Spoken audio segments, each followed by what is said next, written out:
If it works, we call it ML. If it doesn't work, we call it AI. Security is a real concern. AI is a very kind of volatile world on it. Are you seeing security truly blocking organizations and enterprises from embracing AI into the systems? I would say well over 80% of our customers are embracing AI within the organization. If you ask me the second question, what is the biggest concern? It is security, but I would say it's more of a concern than a blocker. In fact, adoption rates are extremely high, especially in the development community. The security people you talk to, they wish AI wasn't adopted, or are they also excited? The developers I talk to all want to use it. In fact, if the organization doesn't allow it, I would say chances are better than 50% for sure that they're using a Windsurf or a Codium or a Cursor or a Copilot or something within their environment. So they're definitely excited and energized by it.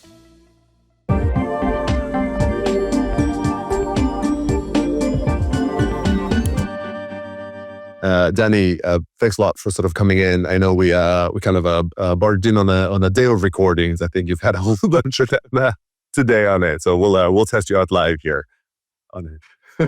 That works. I don't usually wear a sport coat, but just for you today, I wore a sport coat. Yeah, you're doing it, sort of wearing the formal wear is like I guess if anybody knows anything about me, is like definitely sort of in the Snyk's original culture, not so much a suit sort of environment on it, but I think as we sort of barge into like protect enterprise customers on it, it's like a little bit of a show me you're serious lens to it that was great.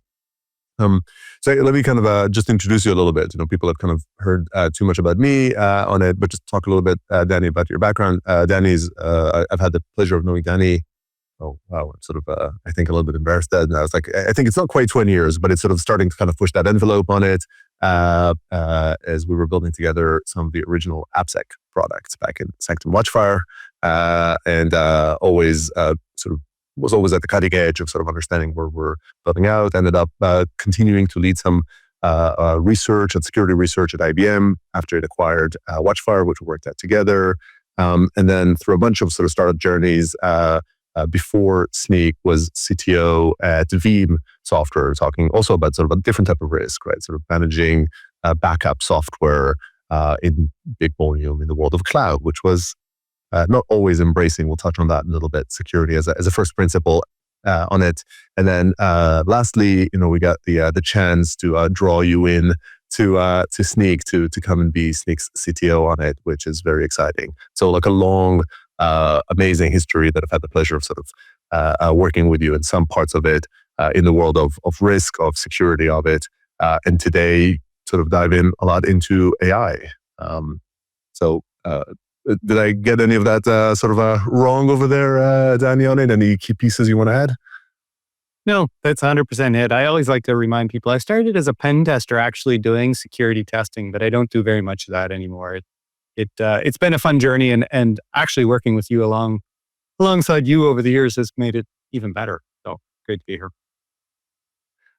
So I guess we're gonna go from go through a little bit, but maybe the unpleasant topic of hey, you can just sort of vibe code your way and sort of have and not carry some consequences. We're gonna try not to be sort of too much sort of doom and gloom, because I think we're both believers in it. And maybe just to before we cap in, I know you've been sort of delving into AI today. You're sort of with the security hat, but also developer hat in Snyk. Do you want to say just a couple of words about the type of AI work that's been happening that you've been immersed in before we get into the subject matter?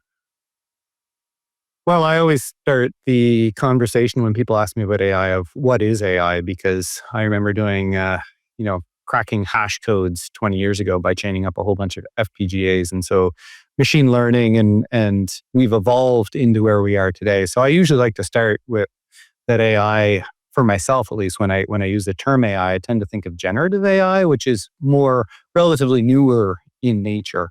But as you might expect, we've been playing with all kinds of generative AI here on the Snyk side. Certainly the one that comes up the most is generating code, as I expect most of the audience here is right. using some kind of generative AI in the code world.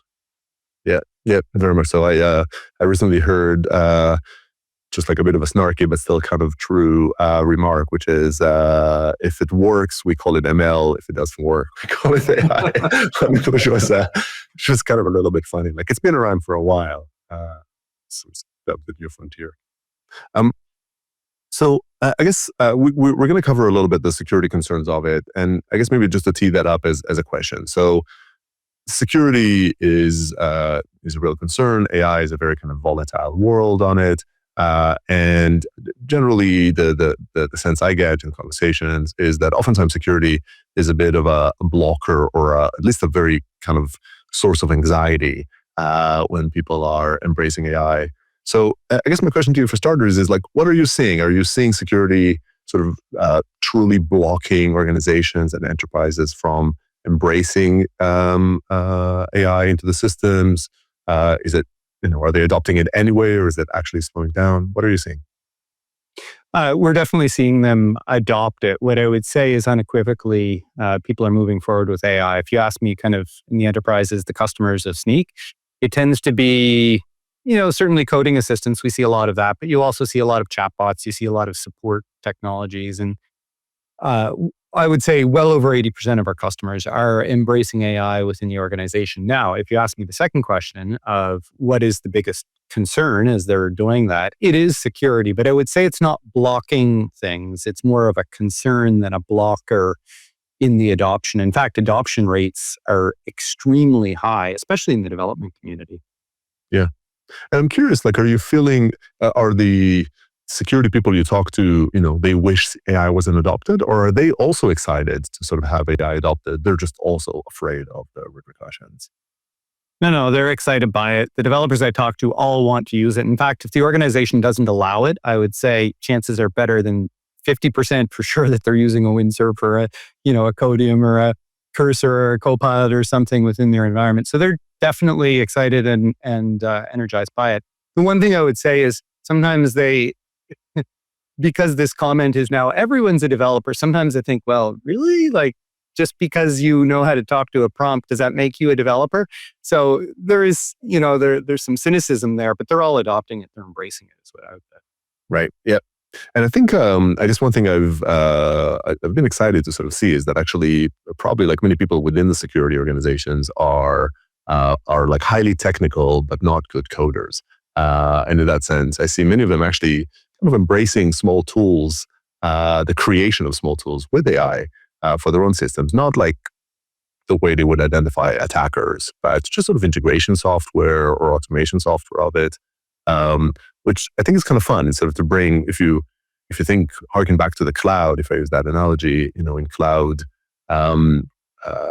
I think there was probably more aversion, or my sense was there was more aversion about the security teams. They kind of preferred to not use it. And here it sort of feels like they're a little bit of a user as well, or an embracer. I don't know if you're sort of seeing that in the world of AppSec as well.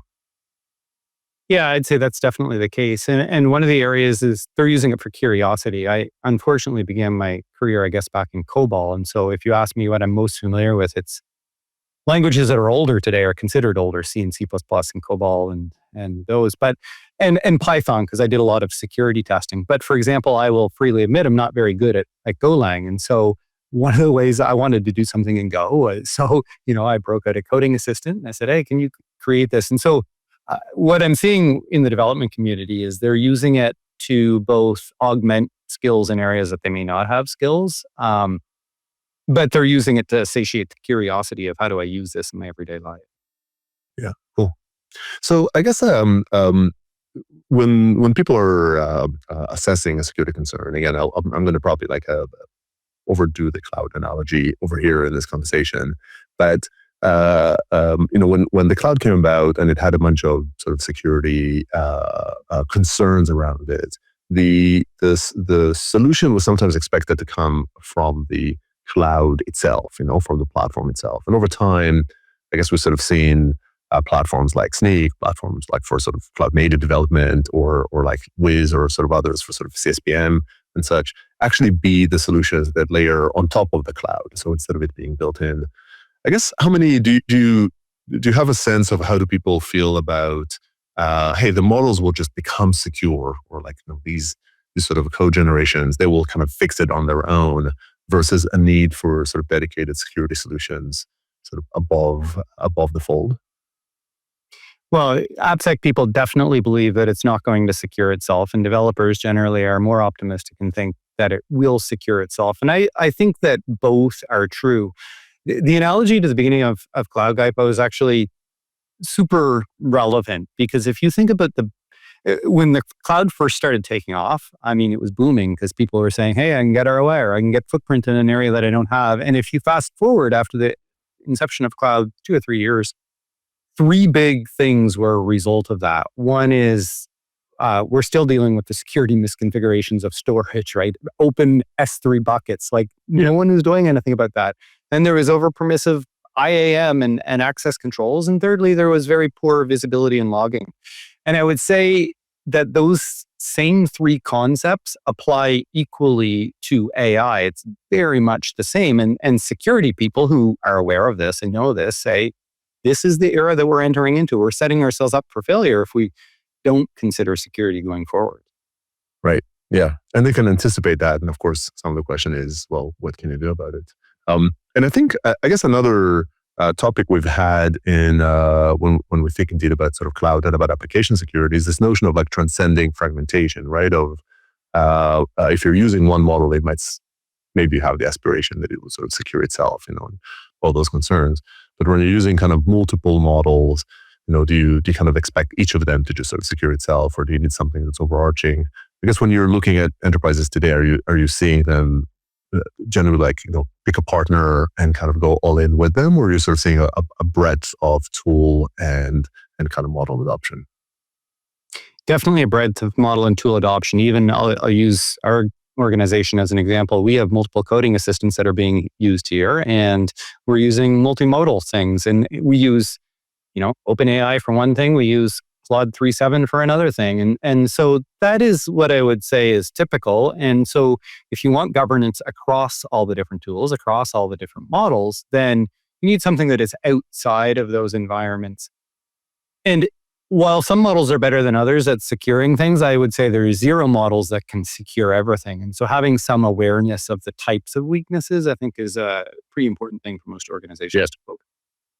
So that's an excellent, precisely to my next question, which is, let's sort of get a little bit more sort of technical. So like, what are the security concerns that people raise the most as you sort of engage with them? And especially when it comes to sort of AI development, right? And in this world. Sort of saying a little bit about the OWASP top 10 and the OWASP by Alum top 10, sort of the developer audience doesn't necessarily, not everybody might know what those are. Sure, yeah. So the Open Web Application Security Project has always had a top 10 of vulnerabilities. And in 2023, which 2 years ago was a lifetime ago, but it was 2 years ago, they published a top 10 vulnerability list for LLMs. The first one of those was prompt injection, and it went on from there to model poisoning and data theft and data exfiltration. And you can Google it and find what those top 10 are. I would say even in the 2 years since that came to pass, I would say those vulnerabilities tend to be out of date because we're already facing new vulnerabilities. When you have an agent talking to an agent, there's no concept of the vulnerabilities associated with that. So it's evolving, and it's evolving very quickly, so much so that the standards bodies and organizations like OWASP it's hard to keep up with those vulnerabilities. Some of them, though, I would argue, Guy, are more real than others. In other words, I think some are overhyped, but some are more real and they'll have longevity too. So let's dig into that. Maybe like a couple of examples of like which ones do you think? Maybe we'll start with the real ones, and then we'll sort of talk a little bit about the ones blown out of proportion. So like, which concerns do you find? Maybe like if you named your own sort of top 3, that we have an audience here of developers that sort of building software. Like, which top 3 concerns them or their organization should really kind of focus on? There are 2 that I personally worry about a lot in the long term. One is around identity and access management. And the reason I say that is because typically LLMs, the large language models, are trained with all kinds of data. And it's not true that everyone inside the organization should have access to all of that data. And so you hear this being used as jailbreaking the system or getting data that you're not supposed to have access to. That is exacerbated tenfold when you have agents talking to agents, which we're beginning to see now, where you have some agent using model context protocol to speak to another agent. And there's no concept of passing on authorization. There obviously authentication has been done, but authorization to the second model. So I worry about that a lot. In the concept of code, let me give you a specific example of this. If you have an LLM that has all of your internal code libraries, you may have code libraries for one group that you don't want exposed to another group. Well, how do you ensure that your secondary agent, your coding assistant, knows that I can access this library set, but not this library set? How do you pass that on? And so that's probably one of my top concerns is around the data access. Right. The second thing is the non-deterministic nature. As a security person, I'm always kind of very linear in thinking of if I put in this particular, payload, I can exploit the system and get it to do something that I don't want it to do. By their very definition, AI and code generation of AI is non-deterministic. And so having an audit trail and being able to meet compliance requirements is actually really difficult in a world of AI. Yeah, very interesting. Kind of the notion of attacks. I wonder if it's like a new pattern of attackers in which, like, if you don't like the weather, wait 5 minutes type element. Is like, hey, if this SQL injection didn't work, just try it again in 5 minutes on it. Maybe a new version of AI came along, and maybe that one is vulnerable. And I guess that manifests itself in different ways, because if you're doing red teaming, like if you're doing sequential prompt injection, you might do the exact same sequential prompt injection a second time and it works. And the first time it didn't, just simply because of the non-deterministic nature. So that could give you an inflated sense of confidence. And that's a problem in a deterministic security world. Yeah, absolutely. Because you can't really attest to anything having kind of some longevity to it. And how, I guess, how are people dealing? So let's sort of focus on those two. I guess the first one is, I think, more of a constraint, right? I very much relate to like identity access and, instead of me sort of narrowing it down, let's talk a little bit about those two cases and maybe what are some sort of mitigating controls, or what can someone do except for don't use AI, right? Or don't use LLMs. Well, I never recommend that. I'm a big believer in embracing it. But on the authorization, authentication, mostly authorization, less authentication. We're beginning to see it worked into some of the underlying frameworks. So you're beginning to see extensions of MCP, Model Context Protocol, to have authorization in there. And in fact, we're a member of the Consortium for Secure AI. And so you're beginning to see these frameworks. The A2A framework's another one. Google announced that at Google Next a month ago or so. And at the time didn't have any authorization in it, but already the working groups are coming together and saying, hey, let's introduce it. So my hope is, and Microsoft has embraced that. So now you have two giants both embracing the same concept. So my belief is that in the longer term, we'll start to work in authorization and identity and access management into the systems. So it's, to an extent, it's like you wait for the industry standards to firm up. You participate in them if you are, like if you carry it out and are able to do so. I guess in the meantime, you sort of avoid topics that require them because they're just not satisfied quite yet. Yeah, I would be very hesitant to do a lot around agent-to-agent communication or agentic-to-agentic systems because of that. Give it 6 months, give it a year, and I think we're okay. That's not to say don't embrace AI right now. I'd just be more cautious when you get into the meta layer of talking across. Yeah, and I think that's okay. Like risk-reward should always be kind of assessed on it. And I guess on the second problem of dynamic code and the code kind of constantly changing, first of all, like I think that probably relies, like it's especially true for agentic systems that might sort of change the code a bit more dramatically, shall we say. So before, let me kind of do a bit of a side tangent. We'll come back to this risk. Like, I guess, how much do you see agentic, kind of full on, Devin style sort of agentic systems being used in enterprise? Like, are they still in like, oh, this is really cool, I want to kind of try it out in the corner? Or are you sort of seeing any sort of real adoption on it on enterprise systems? What I've seen, and this is the segment of the customers maybe that we're dealing with, what I've seen is, this is cool, let me try it out on the corner. I kind of group them into three buckets. I have the highly agentic autonomous ones like Devin. You have kind of the medium ones like Augment that, can do a lot of things, but they're not fully autonomous. And then you have more of the assistant, the Cursor, Copilot type style. I'd say very few customers within our customer base, at least, are going to the fully agentic. I would say most of them are actually in that lower autonomous model with the Copilots and Cursors, and maybe 20-ish%, 30-ish% are in kind of the middle that are doing very much more augmented code assistance. Yeah. Okay, interesting.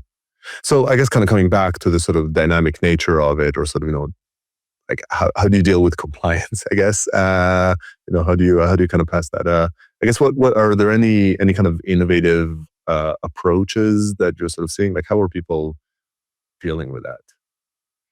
Well, a lot of logging and visibility. I said in the early days of the cloud that had these three problems, and the third one was that there wasn't a lot of logging and visibility. And the good news is people are logging it and actually getting interesting metrics out of it. I met with a large financial institution, a customer of ours, that said 11% of our code is AI generated. And I kind of scratched my head and I thought, how do you get to 11%? But what they were doing was they were logging all the code that was being submitted into their source control management systems. And then they were logging all the code that was being generated, and they were doing some simple mathematics and division on that. So, whether that's accurate or not, for me, the positive outcome is that they were logging it. They were actually tracking it.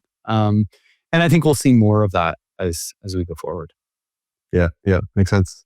I guess maybe let's do some myth busting, of it. So I guess which security concern or two do you feel is you can theorize about it, but it's slightly blown out of proportion?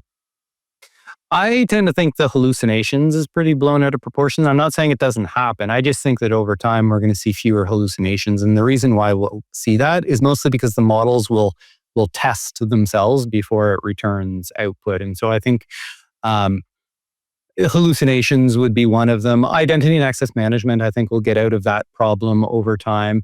I think data theft is a very low, I'm not saying it's not real, it's definitely real. But if you ask me to rate it on a risk category, I think the likelihood of that being exploited is very low. And so, I always measure things on a risk scale as opposed to an actual security scale. And so while some of these things are real, I think they're lower risk than other areas. Right.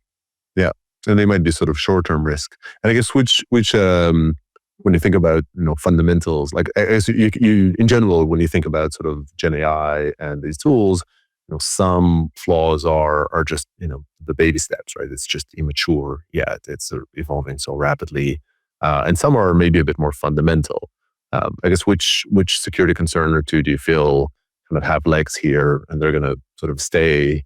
They'll hurt us for a while, or that'll just be a concern that we really need to fundamentally sort of consider because it's gonna be here. I would go back to the same three things that I said about the cloud, and that's because we don't learn our lessons. In other words, I think that the configuration of AI is a problem and will continue to be a problem, generally around the permissive nature and what data it's trained on and all of that. The second thing being over permissive identity and access management to the data, where we're giving customers access to, let's say I'm training an LLM and I put all of my support data in there. Do I really want to do that if I'm giving customers access to it because they could break out of their set of data?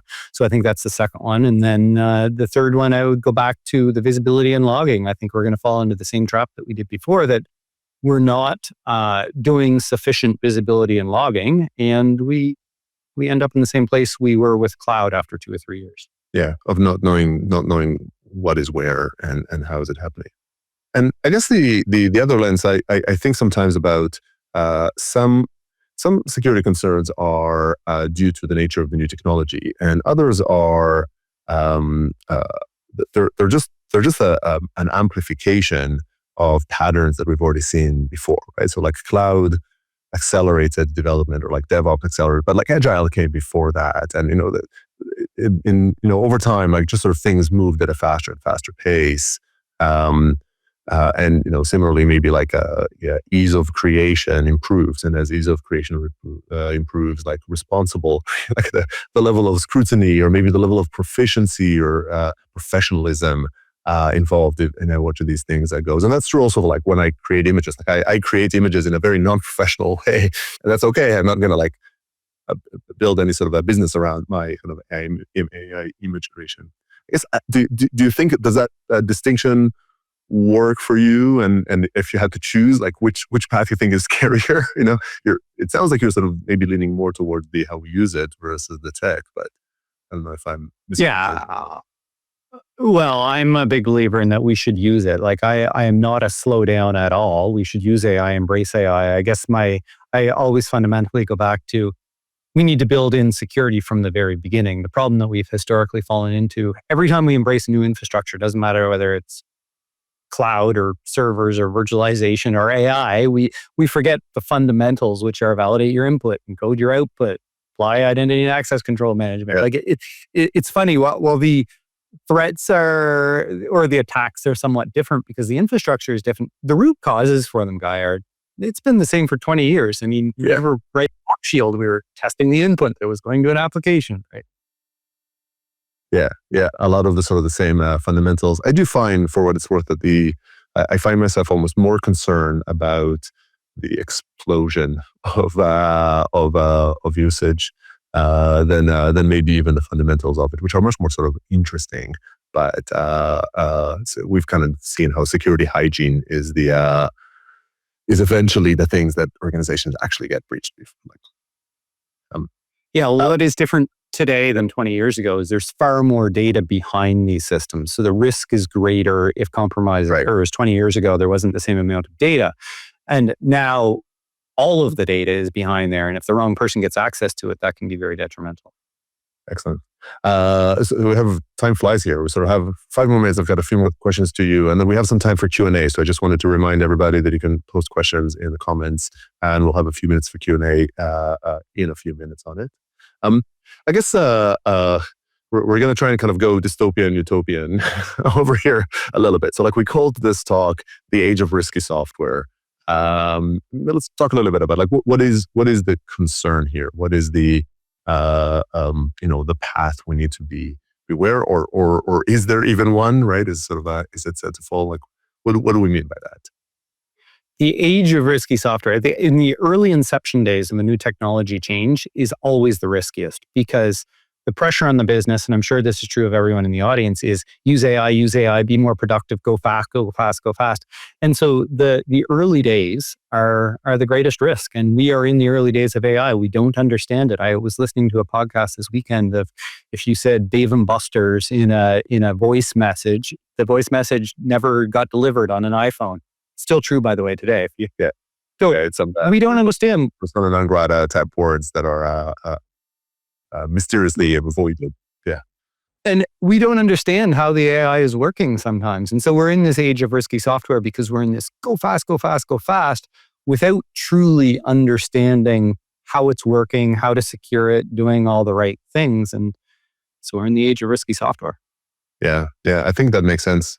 I do wonder, maybe coming back to sort of the overused sort of a cloud analogy we've been doing here, is when you think about the adoption of the cloud, the initial adoption was similar, like just as you're saying, like pressure to adopt, people used it, and it kind of was sort of this like world of possibilities.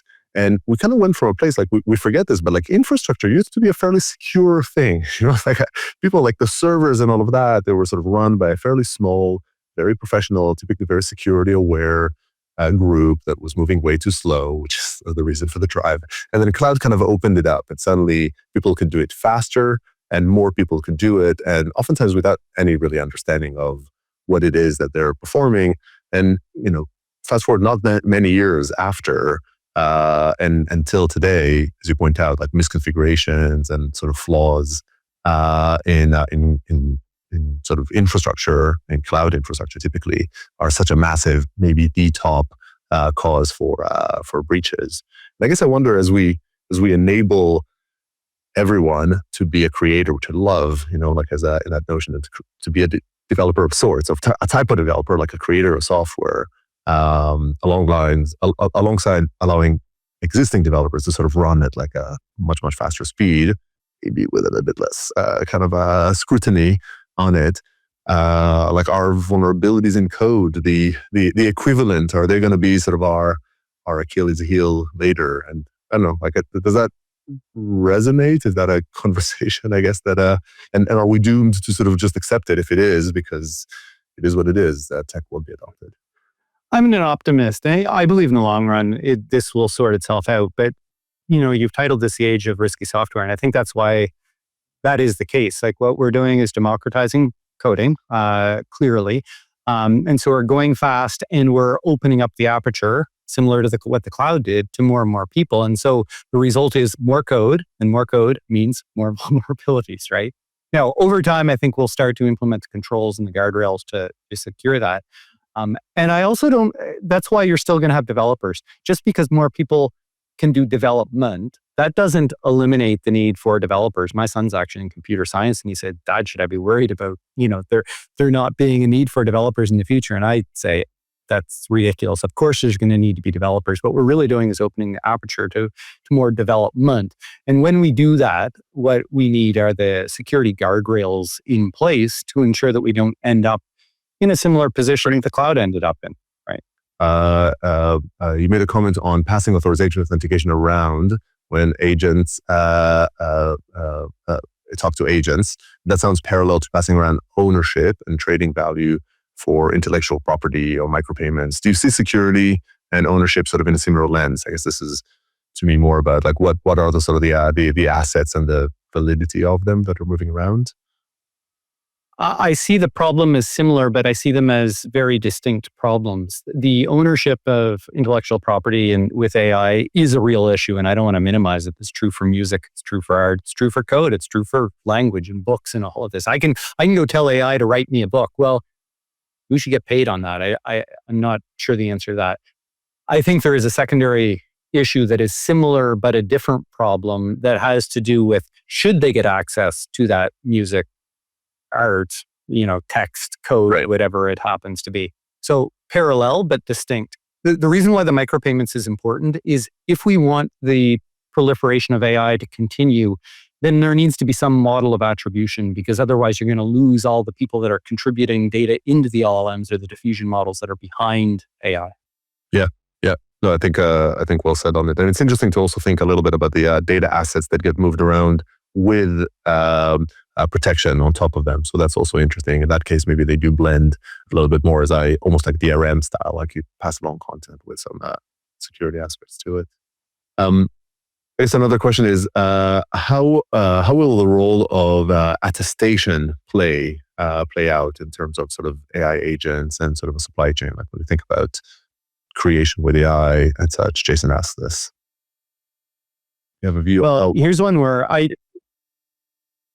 actually think the government, we're going to see compliance step in. And usually I'm not a big fan of regulation of new technologies because it's very difficult, especially for startups, to deal with it. But I think because of current compliance requirements, if you look at PCI DSS or any of these, regulations or compliance requirements, they require validation of certain things. And so that is going to require attestation of AI native software that is backed by LLMs. And I think this is going to solve itself. My only worry and concern, Guy, is that it becomes very fragmented. What you don't want is a GDPR for every country in the world or every state in the United States. And that's a bad position to be in. So hopefully we consolidate around some very common, well thought out requirements or regulations around attestation. Yeah, that makes sense. But it also makes sense kind of at the meta level, which is AI will be unpredictable, but there's no reason for it not to be traceable. You might not know what will happen, but you want to do that. I think I've got two more questions. I think we really kind of have time for one. So one was about the scope of AI security. I'm going to pass on that. Sorry about that. I think it's sort of too big for the time that we have to capture here. I'll ask maybe something a bit more concrete, which is, which security checks can developers currently build into their agents to try and mitigate as many risks as possible? Kind of ending on a very practical bit of advice. Yeah, well, I would say two things. One is if you're using open source components, and actually one of the things that worries me about AI coding assistance, by the way, is that it replaces to some extent open source components and tries to custom create them, because what's the downstream patching and updating of all those open source components? That's a problem. But I would say two things. One is validate the packages that you're pulling in for validation, and then code that you're writing. It's very easy. You can use AI actually to test the data flow across that code and to generate a fix for it. And so if you ask me very practically, what I think you should do is validate your open source packages. And if you're writing custom code, validate that the flow of that code isn't breaking the build in other areas. Yeah. I love that. And I guess, the more you automate that, the faster you can run, right? And people kind of forget that putting guardrails, it sounds like a cumbersome thing, but actually when you put the guardrails in, when you're sort of running on a bridge with rails, you can run faster because you're not afraid to fall. And so we only put those in. Time flies. We're sort of here we are, sort of 35 minutes sort of later on it. Danny, huge thanks again for coming in and sharing this knowledge and for, I guess, investing in AI security. Oh, thank you for having me, Guy. It's a great conversation.